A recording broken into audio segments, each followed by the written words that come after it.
Hello and welcome to part 1 of the WebTitan tutorial video series. In this video I'll be taking you through the procedure for installing WebTitan version 5 from the ISO. This procedure will be the same regardless of whether you're using VMware, Hyper-V, Xen, VirtualBox or installing on hardware. Let's get started. There are 6 steps involved. Step 1, choosing your keyboard layout. Step 2, setting the server hostname. Step 3, disk partitioning, which will be carried out automatically by the installer. Step 4, configuring your network settings. Step 5, selecting your time zone and setting the clock. And step 6 is simply copying the files to the server, which is carried out by the installer. This is simply a welcome screen. Just press return to continue.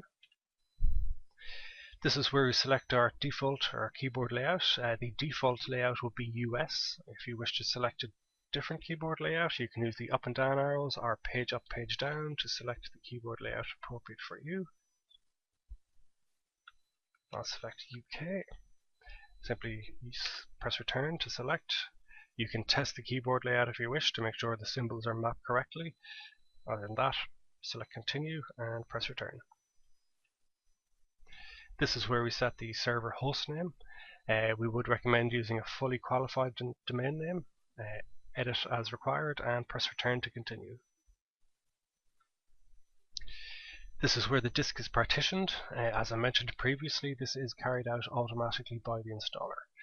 It doesn't matter which option you choose, the partitioning will be automatic and the entire disk will be used.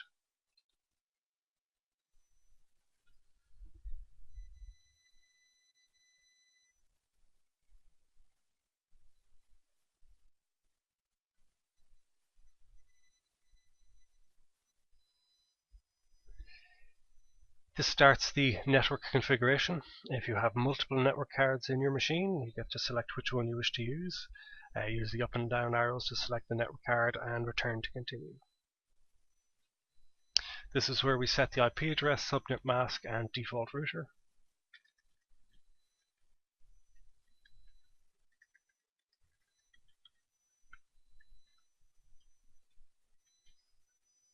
You can use the up and down arrow keys to move between the fields if you wish to edit a mistake. Press Tab to move between the major fields. Select OK and press return to continue. This is where we enter our DNS servers. We would recommend using 2 DNS servers for redundancy.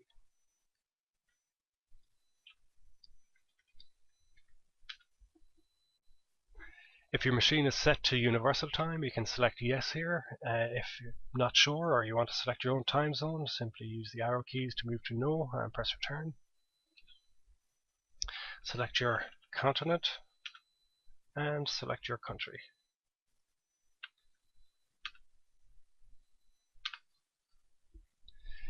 The files will now be copied to the hard disk. When the procedure is complete, you'll be prompted to reboot. If you're using hardware, you'll need to remove the CD from the CD-ROM drive.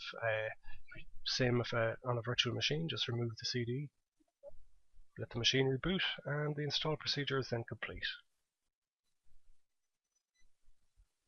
I'll just skip forward to the end of this procedure. When all the files are copied to the disk, there's a few final settings to be tuned, and then the server is ready to reboot. Once the server is rebooted, you should be able to access the web interface using the IP address you configured. You can log on with the default username and password of admin and hiadmin, HIADMIN. Simply press return to reboot, and that's the installation complete. Thanks for taking the time to go through this video. Please continue on to part 2.